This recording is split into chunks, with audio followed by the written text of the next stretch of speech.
مصطفیٰ صلی اللہ علیہ وسلم اللہ کے واسطے تشریف لائے۔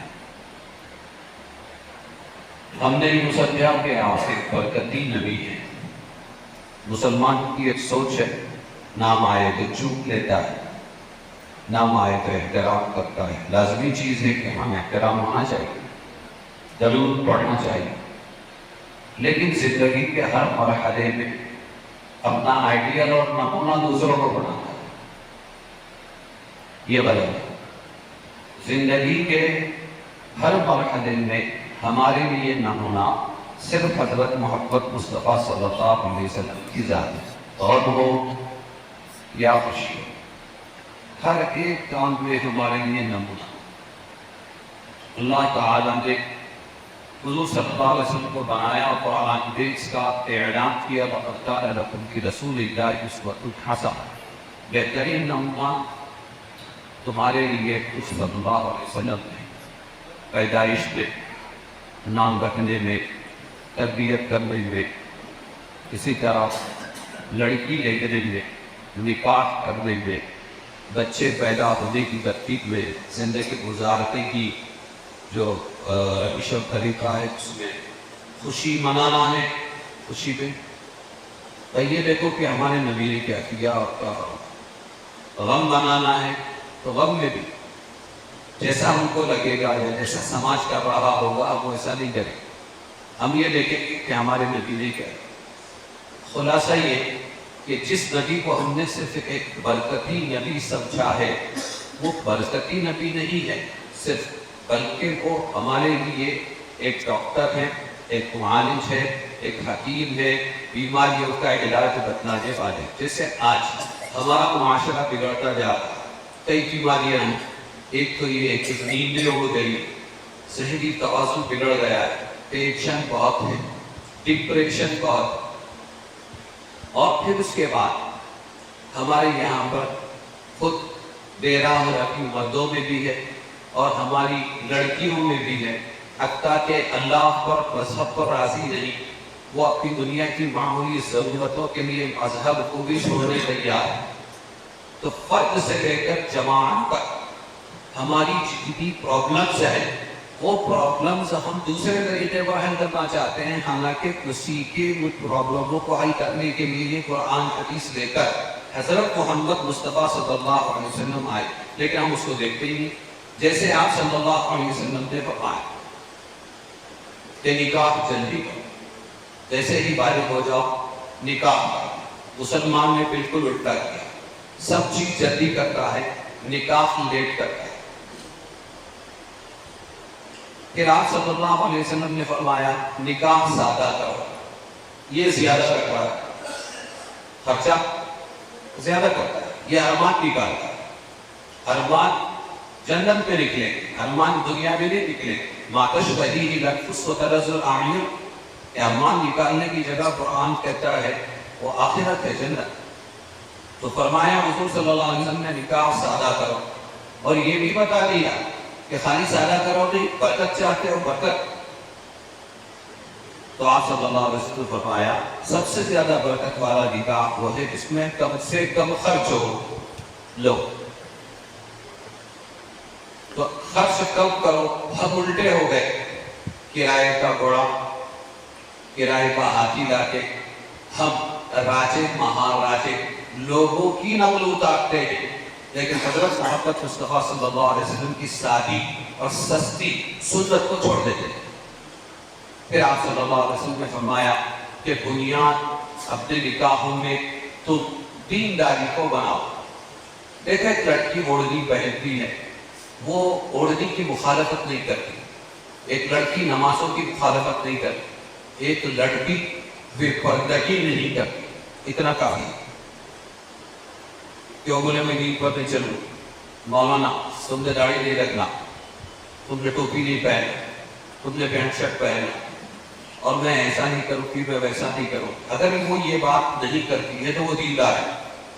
اس لیے کہ 18 سال کی عمر میں یا 30 سال کی عمر میں کوئی لڑکی حضرت رابعہ بصریہ یا فاطمہ بنت محمد نہیں مل سکتی، مطلب یہ ہے کہ وہ دین کی اپوزٹ تھا، یہ میں اس لیے کہہ رہا ہوں کہ ہمارے کئی ساتھی آتے تھے ہمارے پاس گزشتہ 20 سال میں، اپنے کو شادی کرنا مولانا ضرورت 20 عالمہ داعیہ لے. میں نے کہا تیرے نبی کو عالمہ نہیں ملی تو تجھے کہاں سے ملی؟ نبی کو 9 مسلمہ ملی. جب یہ بات میں نے ایک جگہ کہی تو ایک کا سر پھر گیا، وہ میرج بیورو کا انچارج تھا. اس نے کہا مولانا کیا بول رہے آپ؟ 9 مسلم، ہمارے خاندانی مسلمان عورتیں تو نفرت کرتی ہیں 9 مسلمہ سے، مجھے خاندانی نہیں ملی کیا؟ تو مشرکہ کو لے کر آیا، کافرہ کو لے کر آیا. میں نے کہا اللہ کے نبی کو جو ایک حضرت خدیجہ رضی اللہ عنہا دی وہ ہے، دوسری ہے. تو تک جو ملی ہے آپ صلی اللہ علیہ وسلم کو 9 مسلمہ بھی. ایسی چیز بولا جگہ رکھتا ہوں بولنے کو بھی سننے کو بھی، اس لیے آپ بھی بولو تاکہ آپ کو سبق یاد ہو. ہمارے نبی کو نہ داعیہ ملی ہے نہ عالمہ ملی ہے، لا کر حضور نے خود ان کو دین سکھلایا ہے. اس لیے ریڈی میڈ دیندار دلہنیں لانے کا تصور چھوڑ دو، ایسا کبھی بھی نہیں ہوگا. ابھی کل ہی بات ہو رہی تھی، میری ایک ہی شرط ہے دیندار ہو. میں نے کہا کبھی بھی نہیں ملے گی تجھے، اللہ کے نبی کو نہیں ملی. 9 سال کی عمر میں رخصتی ہوئی حضرت فاطمہ حضرت عائشہ رضی اللہ عنہ کی. 9 سال حضور نے ساتھ میں زندگی گزاری، قیامت تک کا دین زندہ کر کے چلے گئے. یہ چل گئے اور جاتے جاتے آئی تھی تو ایک بات معلوم نہیں تھی، اور جاتے جاتے فرمایا خذوا ثلثی دینکم من ہذہ الحمیرہ. اس عائشہ سے اپنے دین کے 1 روپیے میں سے 66 پیسے لے لے. 33 سب کے پاس ہے، 66 پیسہ ہے کس کے پاس ہے؟ بھی حضرت عائشہ. تو خود نے لا کر دین سکھایا ہے.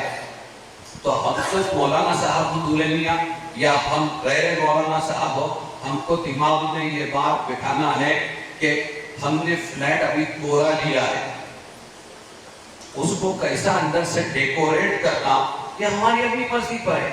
دیندار بنانا دولوں کی ذمہ داری ہے. یاد رکھو. تو آپ نے کیا فرمایا کہ بھئی دیندار لڑکی سے نکاح کرو. وہ بھی میں نے وضاحت کر دی کہ ہم داعیاں عالمہ ڈھونڈتے پھریں گے قیامت تک نہیں ملے، بلکہ ریئیکشنز ہو سکتے ہیں جو میں ابھی نہیں بول سکتا. طلاق لینے لگی ایک عالمہ، مولانا یونس صاحب میرے نام کہنے لگے کہ کچھ عالم لوگ دیکھتے گئے آپ عالمہ ہیں اس واسطے طلاق مت لو. تو اس نے وہی اسٹاپ کیا. مولانا میں نے بھی صحیح ستہ بخاری مسلم پڑھی ہے، مجھے مسئلہ اور آخر کھلا ہوا طلاق. تو ریڈی میڈ میں بہت سے پرابلمز بھی ہوتے ہیں، اس لیے خود لاؤ اپنے گھر میں، دیندار بناؤ، علم سکھاؤ. بھائی آ جائے آ گیا، دیکھو کیا کرنی پوری کرو. اور اس کی دستخط کافی ہے. اور اگر تم ذمہ دار آؤ دلہن میں کی دستخط، اس کی دستخط چاہیے. جائے آنے والے مہمانوں کی ناقدری نہ ہو. میں گیا بیجاپور، وہ تو شاہی شہر ہے، تو چلو بات پر ہے 1 بجے نکاح. 1 میں 5 دفعہ مسجد میں پہنچے. میں نے کہا دفتر اور کل 1 دن پہلے ہم کو بھر کے رکھ دیا تھا. بات پر 1 بجے مجھے نکاح پڑا. جیسے ہم خریدی خرچ کرنے کو جاتے ہیں، اگر وقت کا وزیر اعظم کی خریدی خرچ کو جاتا ہے تو بولو پہلے سے ٹائم دیا ہوا ہوتا ہے یا نہیں ہوتا؟ وہ اگر صبح 10 بجے بولا تو وزیر اعظم کو 10 بجے جانا پڑے گا. تیاری پہلے ہی ایک شروع ہو چکی. پین کارڈ لاؤ، یہ لاؤ، آدھار کارڈ لاؤ، نام پڑھو، پھر اس کے بعد 1 دن پہلے تیاری، اب ٹائم پہ پہنچنا. ہم مسلمان ہیں، ہمارا بھاٹول ہمارے اخلاق ہے، ہمارا جو یہ ہے سلمان ہے، سامان تجارت ہے، وہ ہمارے اخلاق ہے، ہمارا وعدہ ہے. وعدے سے دنیا میں جیت سکتے ہیں. اور شاملوں پہ عام طور پر ٹائم کچھ بھی ڈالو، 1 گھنٹہ لیں، یہ غلط ہے. سب سے زیادہ اس بات کے پر کرو کہ یہ آنے والے جو ہوتے ہیں یہ ہماری محبت پہ آتے ہیں. اور محبت کا سیدھا محبت ہے. کہ آپ آئے، آپ کا وقت کیا، آپ کا شکریہ، جاؤ اپنے کاموں پہ جاؤ. 1 گھنٹہ 2 گھنٹہ لیٹ ہو رہے ہیں، اس کی انتظار میں اس کے تو یہ مت کرو. آپ اگر چاہو گے تو ترتیب بن سکتی. پہلے سے ہمارے خاندان میں انصاف تھے، وہ ہمیشہ عالم نہیں تھے، لیکن 1 دن پہلے بلاتے تھے. دستخط لاؤ، گواہ آ جاؤ، وکیل آ جاؤ، آج ہی دستخط لے لو، دلہن کی بھی لے لو، دولہے کی بھی لے لو، اور ٹیکس رہے آپ کو لائف میں رہے. ہم جیسی بنیاد ڈالیں گے اللہ ویسا ہی فیصلہ فرمائے گا۔ تو فرمایا آپ صلی اللہ علیہ وسلم نے دیندار لڑکی سے نکاح کرو۔ سمجھ میں آئے دیندار بولے تو کیا؟ نہ عالمہ نہ داعیہ، یہ بنا دے گا اپنے گھر میں لانے کے بعد۔ بہت بڑا موقع ہے، لوگ نہیں بولتے، اس لیے میں بول رہا ہوں اس لیے کہ عالمہ کو ڈھونڈے جائیں گے، دیندار اور داعیہ کو ڈھونڈے جائیں گے، کیونکہ اپنے اندر ہی کیپیسٹی نہیں۔ کسی نے کہا کون لوگ میرے فاطمی؟ تو مولانا نے کہا ارے بھائی میرے فاطمی کے لیے پہلے علی جیسی صورت بناؤ، اس کے بعد میرے فاطمی علی ایک چیز پکڑ کے نہیں چلتا۔ پھر آپ صلی اللہ علیہ وسلم نے فرمایا، کیا فرمایا کہ دیندار لڑکی سے نکاح کرو، مال کی بنیاد پر مت کرو، اور اسی طرح بہت خوبصورت ہے اس بنیاد پر مت کرو، بڑے باپ کی اونچے نسل کی ہے بنیاد پر مت کرو، یہ سب فیل ہونے والے، یہ سب فیل ہو جائے، پھر کون کامیاب ہوگا؟ فَاظْفُرْ بِذَاتِ الدِّینِ تَرِبَتْ یَدَاکَ، دیندار کو دیندار سے نکاح کرو، کامیاب ہو جاؤ گے زندگی۔ وہ ایڈجسٹ کر لیں، ایک تو یہ بات۔ پھر آپ کے یہ ہوا ہمارا 10 منٹ 15 منٹ کا نکاح، اور نباہ یہ 60 سال 50 سال 40 سال، تو معلوم ہوا اصل نباہ ہے، نکاح تو وقت ہی ہے، ہو جائے گا ایجاب و قبول سے دو گواہوں کے سامنے، لیکن نباہ میں رکاوٹیں آئیں گی، کیونکہ شیطانی لابی پوری لگی ہوئی ہے دونوں کو نفرتیں دلانے میں۔ ساری دنیا سے پیار ہے، لیکن میاں بیوی کا آپس میں ایک دوسرے سے تناؤ، یہ شیطانی سازش، اس کو کیسے دور کیا ہے؟ کمال یہ ہے کہ سارا کھانا پینا، زندگی کی عزت اور عیش و آرام اور چھت سب کچھ شوہر کی وجہ سے، پھر بھی شوہر سے کچھ۔ اچھا شوہر بھی ایسا ہی ہے کہ زندگی کے سارے آرام جیوت ساتھی ہماری بیوی رہتی ہے، بیوی سے جو ہے باقی سب کو محبت بانٹتے ہیں، اپنے والی کو ڈانٹتے ہیں، تو دونوں طرف کچھ نہ کچھ کمزوری ہے۔ وہ کمزوریاں دور ہو سکتی تھی اگر ہم باقاعدہ دولہا دلہن کورس پڑھتے اور سیکھتے۔ میں نے شروع کیا، آج لوگ ہے کر رہے ہیں اور بولتے ہو کہ بھائی ہم کو مفتی صاحب نے اس کورس میں ڈالا۔ یہ کیا دولہا دلہن کورس کہ آپ اتنے سارے اوقات لگاتے ہو، ایک ہفتہ کم سے کم آپ فارغ کر کے جو کہو کہ میرا نکاح ہونے والا ہے، دو خاندانوں کو جوڑنے کی بات ہونے والی ہے، مجھے 50-60 سال اس عورت کے ساتھ زندگی گزارنا ہے، ماں بہن بھائی باپ خاندان سب چھوڑ کے آئے گی، اس سارے حقوق مجھ سے وابستہ ہوں گے، اور میرے ماں باپ کے حقوق مجھ سے وابستہ ہوں گے۔ حقوق کو جاننا ہے تو دولہے کو پڑھاؤ دلہن کے حقوق، اور دلہن کو پڑھاؤ دولہے کے حقوق۔ اپنی آیت سب کو یاد ہے، ماں بولتی ہے اپنے بیٹے کو، جا میں تجھے دودھ معاف نہیں کروں گی، اور میں تجھے جنت میں داخل نہیں ہونے دوں گی، جنت میرے قدموں کے نیچے ہے۔ میں بولا ایسا کیوں بولتی؟ میں نے بس اتنا قصور ہے کہ میں نے اپنی پسند سے نکاح کیا، اور مجھے باہر دہلیز پہ بٹھا دیا، سب کے سامنے ذلیل ہے ماں۔ تو اپنی آیت ماں کو یاد ہے، لیکن ماں کو یہ یاد نہیں ہے کہ میری کیا ذمہ داری ہے۔ تو دولہے کو یہ سمجھایا جائے کہ بھئی دلہن کے کیا حقوق ہے، وہ کتنی قربانی دے کے آئی ہے، اور دلہن کو یہ سمجھایا جائے کہ سجدہ اگر کسی کو جائز ہوتا اللہ کے بعد تو اللہ کے نبی نے فرمایا وہ شوہر حقدار تھا کہ اس کو سجدہ کیا جاتا، لیکن شرک جائز تھی، اس میں سجدہ جائز نہیں ہے۔ کوئی بھی غم اور سوگ، چاہے شوہر نبی ہو اور وہ انتقال کر جائے تو بھی شوہر اگر پاک ہو یا شوہر نبی ہو، شوہر بیٹا باپ بھائی اگر نبی ہو اور وہ بھی انتقال کر جائے تو 3 دن سے زیادہ سوگ منانا جائز نہیں۔ دنیا میں کوئی غم 3 دن سے زیادہ نہیں، لیکن ایک رشتہ ایسا ہے وہ جاہل ان پڑھ کیوں نہ ہو، شوہر تھا مر گیا 4 مہینہ 10 دن عدت میں بیٹھا، کیوں؟ اس کی سر کی چھت اڑ گئی ہے، بے سہارا ہو گئی ہے، اتنا بڑا مقام دیا گیا۔ بیوی کو یہ سمجھایا گیا۔ ہم ساری تیاری کرتے ہیں، جیسے حاجی صاحب عمری صاحب اپنے احرام کی، کھانے کی، دعوتیں اڑانے کی، یا لوگوں کو کھلانے کی، یا سامان سفر جمع کرنے کی جو تیاری کرتے ہیں، وہ حج کی تیاری نہیں ہے۔ حج کی تیاری تو نیک بندہ بن کے جانا، اللہ کو حاصل کرنا، یہ تیاری۔ اور ایسے ہی دولہے میاں اور دلہن اور ان کے خاندان والے جو تیاری کرتے ہیں یہ دعوت کی اور اسی طرح لوگوں کو خوش کرنے کی ہے، لیکن دولہا دلہن کو اللہ کا ڈر دلانے والی اور حقوق سمجھانے والی محنت تعلیم ہمارے پاس نہیں ہے۔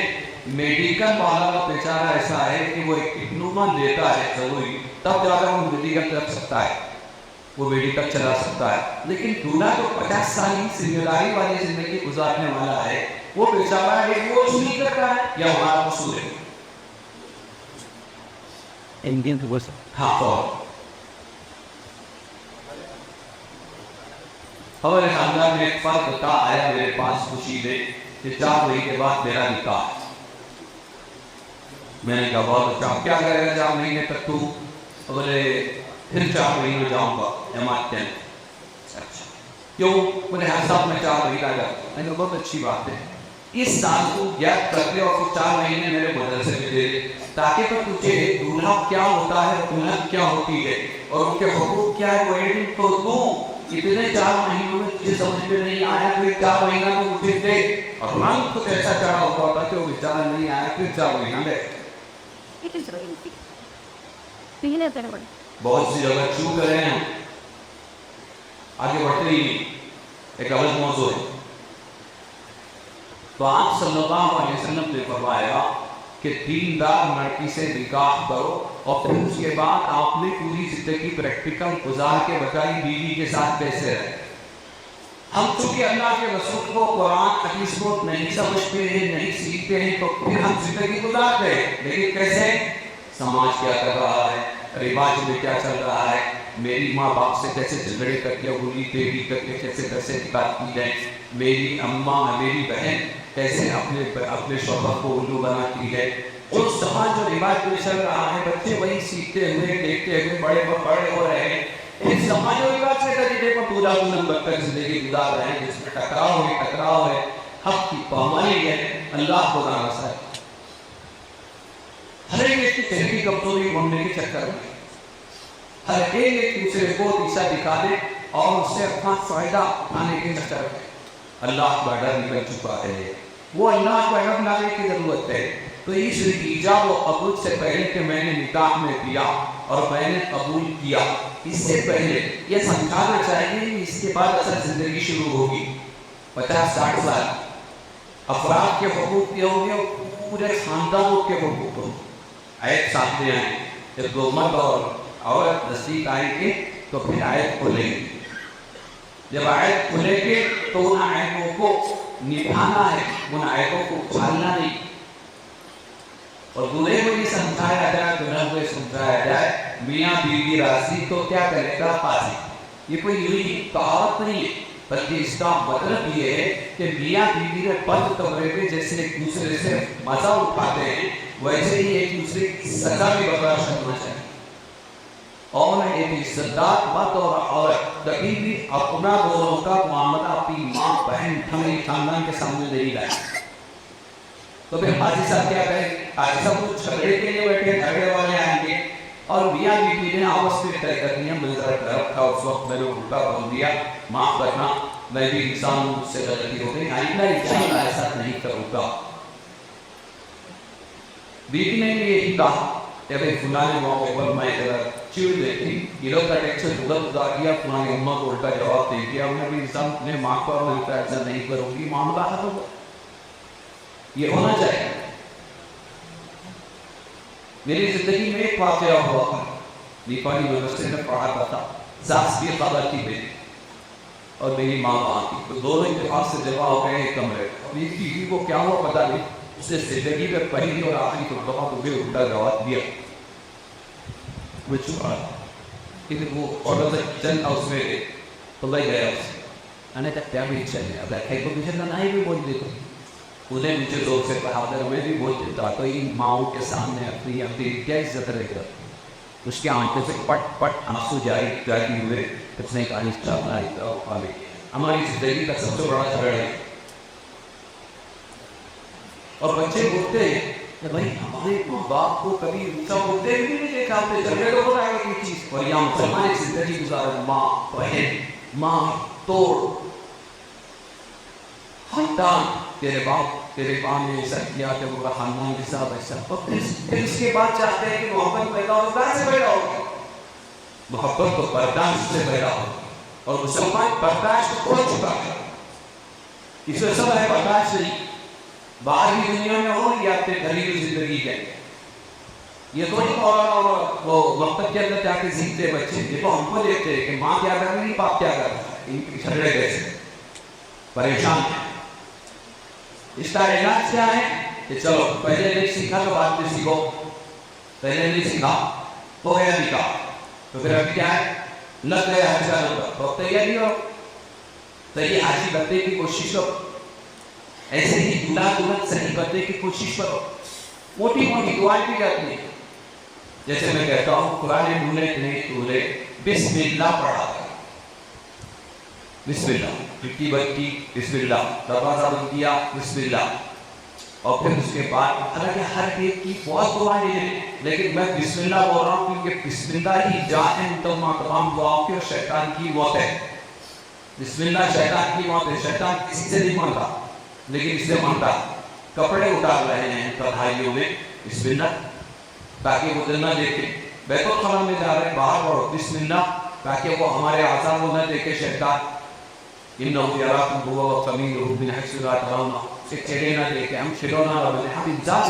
شرعی مخلوقات ہے، بیوی سے ملاقات کا ارادہ ہے بسم اللہ، پڑھو بسم اللہ، بیوی کو پڑھاؤ بسم اللہ، خود پڑھو بسم اللہ، حالانکہ کپڑے اتارنے کی بھی ایک دعا ہے بسم اللہ الذی لا الہ الا ہو، اور بیوی سے ملاقات کی بھی ایک دعا ہے بسم اللہ اللہم جنبنی من الشیطان وجنبنی الشیطان ما رزقتنا، لیکن مسلمان نے سیکھا بھی، جس نے سیکھا ہے بہت اچھی بات ہے، کم سے کم بسم اللہ، تو یہ ہوگا کہ آپ کہ دونوں کی ملاقات میں شیطان شریک نہیں ہوگا، ورنہ حدیث پاک میں ہے کہ یہ تمہارے پیشاب کی جگہ سے چمٹے گا اور لطف اندوز ہوگا، کتنی بڑی بے شرمی بے غیرتی یہ بولو، پھر اولاد میں بھی وہ اثرات آئیں گے، پھر ہمارے بوڑھے کہا کرتے تھے کسی تیرواڑی ایک منت لے لے تیرواڑی نصیب ہو، بچے کو دیکھتا ہے بغیر بسم اللہ کا لکھتا ہے، بولتا ہے اس کا مطلب یہ شیطان شریک ہو گیا، تو پرانے بولے ہوں یا نہیں اس بات کا خاص خیال رکھے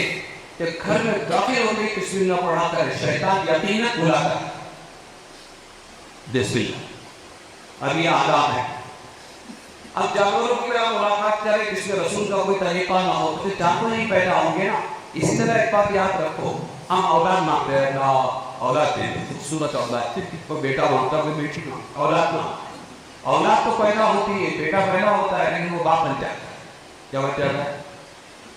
ایسا کیوں ہوتا ہے؟ ہم نبیوں والی دعا نہیں مانگتے، ہم ساری اولاد مانگتے ہیں، اور نبی نے مانگا تھا رب ہب لی من لدنک ذریۃ طیبہ، اے اللہ مجھے اپنے پاس سے اچھی اولاد دے، خوبصورت کی شرط نہیں لگا ہے، اچھی اولاد میں، جب اچھی مانگیں گے تو اچھی ملے گی، اولاد مانگیں گے تو اولاد ملے گی، اچھی ہونا شرط نہیں ہے، وہ باپ بن جائے گی، تو یہ اسلام ہے، تو ہمارا دین ہے، اس کو سکھانے کے لیے 1,24,000 انبیاء آئے، اور آخر میں ہمارے نبی حضرت محمد مصطفیٰ صلی اللہ علیہ وسلم آئے، لیکن افسوس یہ اتنے بڑے ڈاکٹر کے نسخوں کو چھوڑ کر مسلمان اپنا سکون دنیا کے ڈاکٹروں کے پاس تلاش کر رہا ہے، مالوں میں تلاش کر رہا ہے، اچھے مکانوں میں تلاش کر رہا ہے، فرنیچرز میں تلاش کر رہا ہے، اپنے ذرائع آمدنی میں تلاش کر رہا ہے، بیمار ہوا کہ فوراً ڈاکٹر کے پاس جا کے وہاں تلاش کر رہا ہے، اور اللہ تبارک و تعالیٰ نے اس مسلمان کا سارا علاج کس کے پاس رکھا ہے؟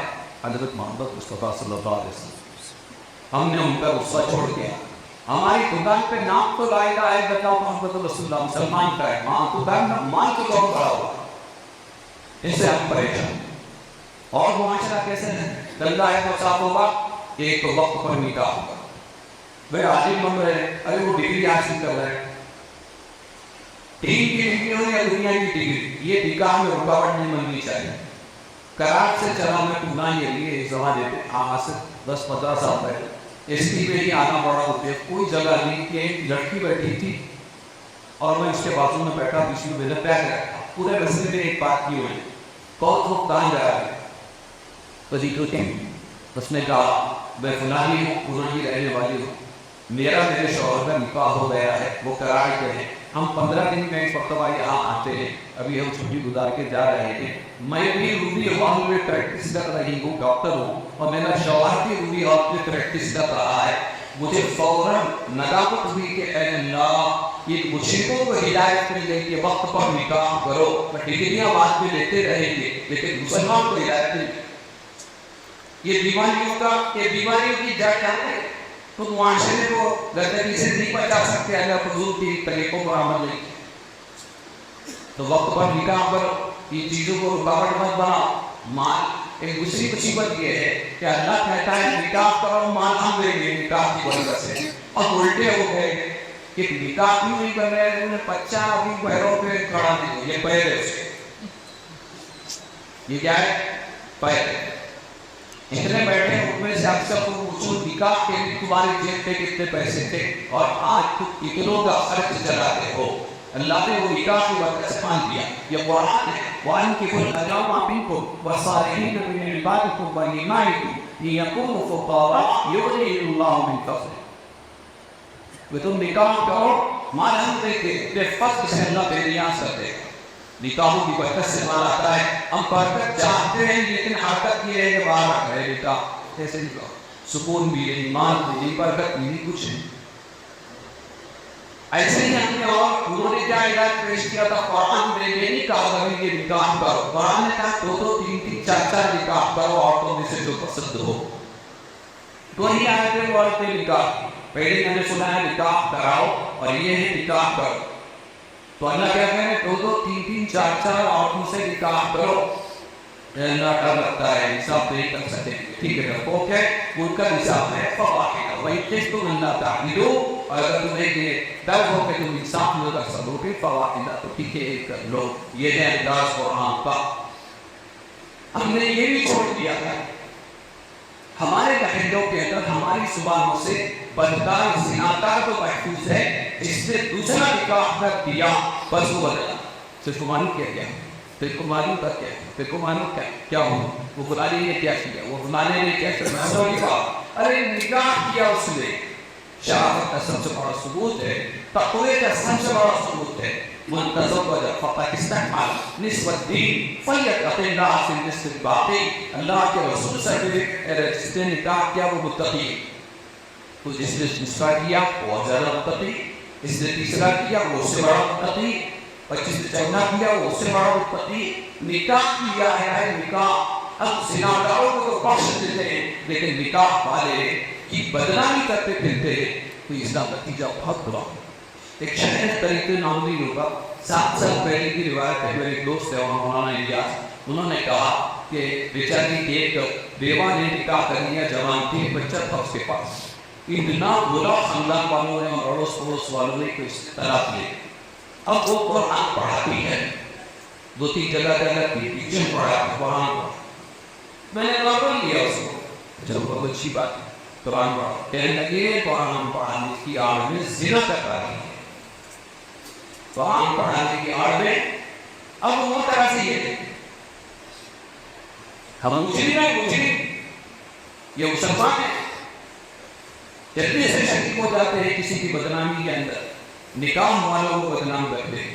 ہم نے معاشرے کی بیٹیوں کو مجبور کیا، بیٹوں کو مجبور کیا نکاح کرو، اپنا ہماری تیز تلوار والی زبان اتنی والی عزتوں کو تان کر دیں گے، تو بیچاروں نے ہمت توڑ دیا نہیں کیا، تو پھر بیٹیاں کیا کرتی ہیں، بیٹیوں نے دوسروں کا ہاتھ پکڑ لیا تو وقت کی روٹی کے واسطے، دیکھیں کہ مذہب آدمی ہم وہ چلی ہیں، یہ قرآن ہے، یہ علاج ہے، آسمانی علاج ہے، جس اللہ نے بیٹیاں اور بیٹے پیدا کیے اسی اللہ نے بیوہ بنایا، اسی اللہ نے مطلقہ بنایا، طلاق علی کو طلاق اللہ نے دکھوایا، بیوہ کے شوہر کو موت اللہ کے سوا کوئی نہیں دے سکتا، تو صرف وہ مصیبتیں دیتا ہے، وہ علاج نہیں بتاتا کہ دیا علاج ہے، 2 3 3 4 4 نکاح کرو اور ان کی زندگی میں بناؤ، لیکن ہم تو عیش پرست ہو گئے، اب ظاہر ہے تماشا ہے، ارے ڈوبنے والے پر افسوس تو کرتے ہیں، امداد نہیں کرتے، ڈوبنے والا ڈوب رہا ہے، بیچارہ ڈوب رہا ہے، اتنا برا ہے ڈوب رہا ہے، ہاتھ بڑھا کر اس کا ہاتھ پکڑ کے اسے بچانے کی کوشش نہیں کرتے۔ یہ تھا ہمارا اسلام کہ دو دو تین تین چار چار نکاح کرو، اللہ نے بیوہ کیا علاج بھی اللہ کی ظالم ہم ہیں، ظالم ہم ہیں. ہم عیاش ہو گئے، کماریاں ڈھونڈتے، ہم عیاش ہو گئے، ہم بیوہ مطلبہ کرنے تیار ہے، لیکن ذرا پکڑ پانی اس کے پاس ہو، اپنا گھر اس کے پاس ہو. تو جناب والا آپ کی وردہ کس کام؟ شریعت میں نظام جو جوڑا ہے وہ یہ نان نفقہ، شوہر کے سر میں رہے گا، یہ ایک سسٹم ہے اللہ. اور شوہر کچھ کھلائے گا تو وہ احسان مانے گی. اور وہاں علی النساء ہے مرد، اگر وہ بیچارے خود ہی کمائے، خود ہی اپنا مکان بنائے، خود ہی اپنا خرچہ اٹھائے، تو جناب والا کس مصرف کے احترام کی ضرورت کیا ہے؟ یہ ڈیزائن تو بڑھائی کھانے والا ہوا نا. گاڑی کو دیتے بڑی طاقت سے بھاڑ کھاؤ اور سوچ بھی اپنی پانی کھاؤ کو کیسے چلے گا؟ سہارا بنے، اللہ کی بندیوں کا سہارا بنے. جو دو تین کر رہے ہیں ان کی بیویوں کو بھی اللہ ہی پالتا ہے، جو ایک نمبر ہے ان کی بیویوں کو بھی اللہ پالتا ہے. یہ اپنی اپنی ہمت کی بات ہے. پیسوں سے نکاح نہیں ہوتے، اللہ کے ڈر اور اللہ پر بھروسہ کرنے سے نکاح سنبھالنے والی ذات اللہ ہے. تو ہمارے نبی حضرت محمد مصطفیٰ صلی اللہ علیہ وسلم کیا ہے؟ خالی نبی نہیں ہے، امت کی قیامت تک کی تمام مصیبتوں بیماریوں کے معالج ہیں. اور نسخہ جو لائے تھے وہ کتاب کا، وہ قرآن پاک ہے اور حدیث پاک ہے. اور ہم مسلمان کلمہ محمد کا پڑھتے ہیں لیکن علاج غیر محمد کا اختیار کرتے. تو بتاؤ زندگیوں میں سکون کہاں سے آئے گا؟ یہ اختلاف سے بیٹیاں کیسے بچے گی؟ ہماری زندگیوں میں محبت کیسے پیدا ہوگی؟ ہمارے بچوں کی دینی تربیت کیسے ہوگی؟ یہ سوچنے کی بات ہے. اس لیے ہمارے علماء کرام بھی اس کو مشن بنائے. میں نے چھوٹا سا کتابچہ لکھا ہے، اس میں کے سب عنوانات ہیں.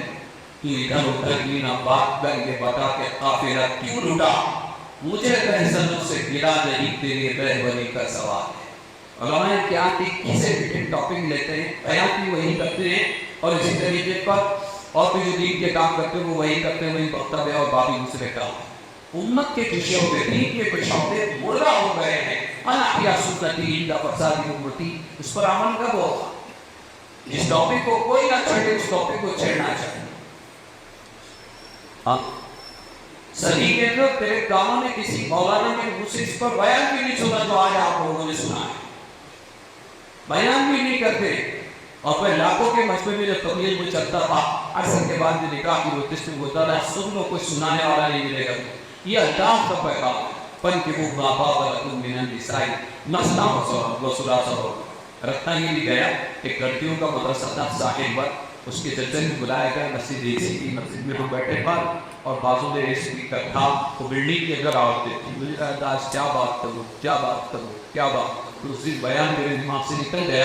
میں نے کہا عورتوں کا مجمع ہے، لہٰذا میں نے قرآن کھولا اور میں نے کہا آج میں آپ کو آپ کی صورت سناتا ہوں. ترجمے سے سورہ نساء زبان بولتے ہیں عورت کا حق اسلام ادا نہیں کرتا، عورت کو ذلیل بناتا ہے.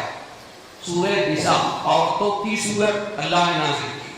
کم سے کم ہر مسلمان بیٹی، ہر مسلمان عورت کو یہ صورت تجربے کے ساتھ ہم نے پڑھانا چاہیے. میں نے کہا میں ٹریلر بتاتا ہوں، پوری صورت کو نہیں بتا سکتا، سنا سکتا. 20 رکوع پر ہے وہ صورت، لہٰذا میں نے کہا سنو. اور صرف میں نے 1 یا 1.5 رکوع کا ترجمہ کیا. کتنا؟ یا ایھا الناس تقوی پڑھے تھے نکاح کے خطبے میں بھی.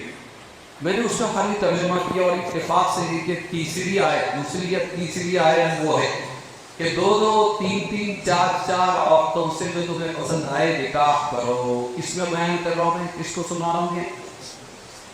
مذکور ہے آپ کو، اس کو ہم مجھے بھی ہم اگر اللہ کا علم و عمل سے ہم عورتوں کے کام پر ڈال دیتے تو ایسی نیک عورتیں بھی ہیں کہ وہ خود اپنے شوہر کا دوسرا نکاح کرا کے لائی ہیں.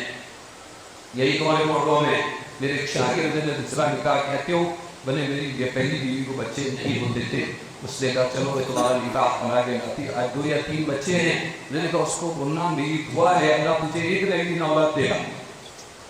ہم کو رہے تھے ایک وقت آئے گا ذمہ دار صرف دستر بستر کا ذمہ دار یہ قرآن کا علم تیرے کا ذمہ دار تھا، اس نے محروم رکھا اپنے در کی عورتوں کو، بیٹیوں کو، بہنوں۔ اور یہ مولانا لوگوں کا بار بار کہوں گا، یہ بھی مطلب تک بولتے ہیں، بیان بھی وہی کرو، وہی کرو کہ جہاں جسے اپنی امامت بچے۔ ارے 3 دفعہ اٹھاؤ بھی تم اللہ کے پہلے ملازم ہو، بعد میں ٹرسٹیوں کے ملازم ہو، بعد میں معتمین کے ملازم ہو۔ اللہ پوچھے گا تم نے امت کے مزاج کی کہی یا ہم نے جو ذمہ داری دی تھی وہ کہی؟ اللہ پوچھے گا۔ علماء کرام کو بھی چاہیے کہ وہ 3 کے بولا شعبوں کو زندہ اور ایک امت کو سمجھانے کی کوشش کریں۔ تو میں نے الحمدللہ 1.5 رکوع وہاں پر سورہ نساء کا پڑھا دیا۔ وہ مردوں نے بھی کہا آپ نے پہلی بار سنا، میں نے کہا جی اس صورت غرور میں سنا جو کیسے ضرور، لیکن اس بہانے جو نہیں سنائی جا سکتی ہے وہ بات بھی قرآن کے احترام کو سننا۔ اللہ تعالیٰ نے ہم کے توفیق